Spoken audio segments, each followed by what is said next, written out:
আজ আমি রান্না করে নেব দারুণ মজার একটি রান্না, সম্পূর্ণ ইউনিকভাবে।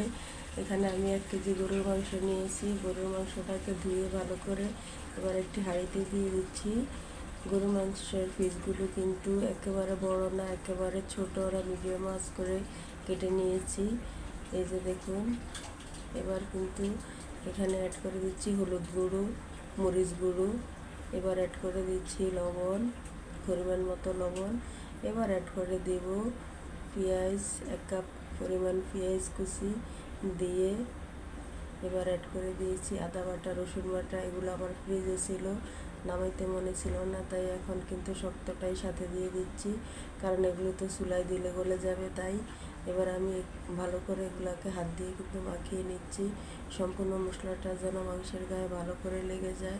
এখানে আমি কিন্তু হাড় নিয়েছি, মাংসও নিয়েছি, কিছু চর্বিও নিয়েছি, সব কিছু মিলে কিন্তু নিয়েছি সব কিছু। এবার আমি দিয়েছি 3 টেবিল চামচ পরিমাণে তেল, সয়াবিন তেল। তেলটা দিয়ে কিন্তু এবার আমি চুলায় বসিয়ে দেব। প্রথমত চুলার আঁচটা কিন্তু ভালো করে বাড়িয়ে দিতে হবে, যাতে মাংসটা একেবারে পুরো তেল মশলার ভিতরে চড়চড় হয়ে আসে। এবার দিয়ে দিচ্ছি এলাচ, দারচিনি দিয়ে এগুলাকে ভালো করে একটু মিশিয়ে নিচ্ছি। মিশানোর পরে কিন্তু চুলাটাকে আমি একেবারে মিডিয়াম আঁচে রেখে দেব।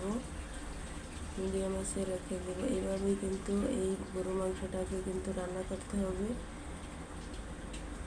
ভালো করে আমার মিশানো শেষ। এবার আমি একটি ঢাকনা দিয়ে 1-2 মিনিটের জন্য ঢেকে দেব। এবার আমি আবার আসছি একটু নাড়াচাড়া দিয়ে দিতে।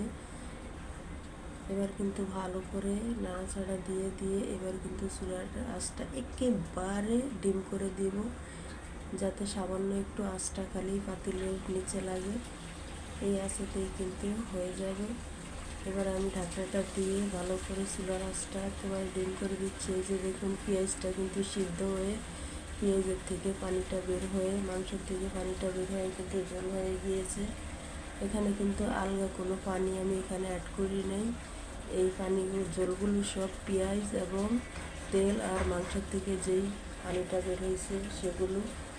এখানে আপনাকে খেয়াল রাখতে হবে, আপনি যদি চুলার আঁচটা মিডিয়াম আঁচে রাখেন অথবা হাই হিট করে দেন, তাহলে কিন্তু মাংসটা এইভাবে হবে না, মাংসটা একেবারে সিদ্ধ হবে না, পুড়ে যাবে। কিন্তু চুলার আঁচটা কিন্তু একেবারে ডিম হিটে রেখে দিতে হবে। আর কিছুক্ষণ পর পর আপনাকে নাড়াচাড়া দিয়ে দিতে হবে, যাতে মাংসটা পুড়ে না যায় আর এর ভিতরেই কিন্তু মাংসটা সিদ্ধ হয়ে যায়। মাংসটা সিদ্ধ হয়ে যায়। আমার মাংসটা কিন্তু সম্পূর্ণ সিদ্ধ হয়ে গেছে, ঝোলটাও সম্পূর্ণ একেবারে মাখা মাখা হয়ে আসছে। এবার আমি আবারও কিছুক্ষণ নাড়াচাড়া দিয়ে নামিয়ে ফেলবো। এবার আমি চুলায় আবার একটি পাইপেন বসিয়ে পেঁয়াজ কুচি, 2 কাপ পরিমাণ পেঁয়াজ কুচি দিয়ে, এখানে কিন্তু একটু পেঁয়াজ বেশি দিয়েছি, 2 কাপ পরিমাণ পেঁয়াজ কুচি দিয়ে এবার আমি পরিমাণ মতো সরষের তেল দিয়ে পেঁয়াজগুলোকে চুলায় ভালো করে কষিয়ে নিচ্ছি, একেবারে বাদামি কালার যেন হয়ে আসে ওরকমভাবে আমি পেঁয়াজগুলোকে ভেজে নিব। কিছুটা বেরেস্তার মতো হবে, অতটা হবে না, বেরেস্তার মতো খালি বাদামি কালারটা হয়ে আসলেই কিন্তু আমি এটা মাংসের সাথে অ্যাড করে দিব।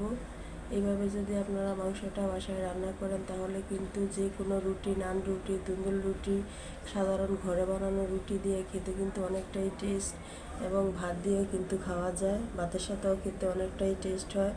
সবাই কিন্তু এটা খেতে পছন্দ করে, ছোটো বাচ্চারা, বড়রা সবাই খেতে কিন্তু অনেক পছন্দ করে। এই যে আমার পেঁয়াজটা কিন্তু একেবারে বাদামি কালার হয়ে আসছে, সরষের তেলের ফেনাটাও কিন্তু একেবারে চলে গেছে।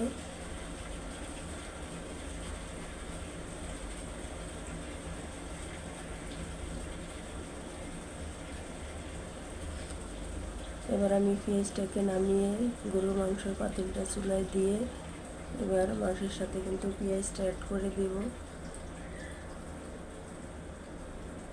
পেঁয়াজটা অ্যাড করে দিচ্ছি, তেল পেঁয়াজ সম্পূর্ণগুলি কিন্তু একেবারেই দিয়ে দিব, দিয়ে আবার কিছুক্ষণ নাড়াচাড়া দিয়ে দিব।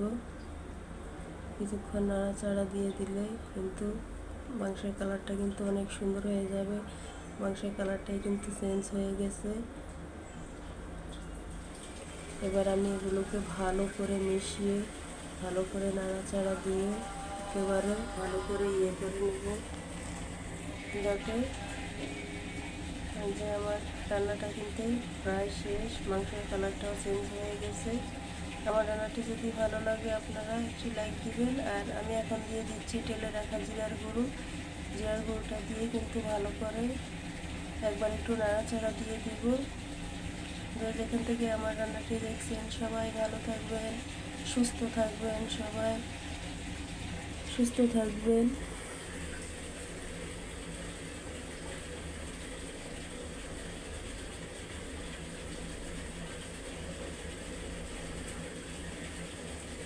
ভালো করে নাড়াচাড়া দিয়ে দিচ্ছি। এবার কিন্তু আমার রান্নাটা একেবারে ডান। সবাই ভালো থাকবেন, সুস্থ থাকবেন, আল্লাহ হাফেজ। আর আমার রান্নাটি যদি আপনাদের কাছে একটু ভালো লেগে থাকে তাহলে কিন্তু একটু লাইক দিতে ভুলবেন না।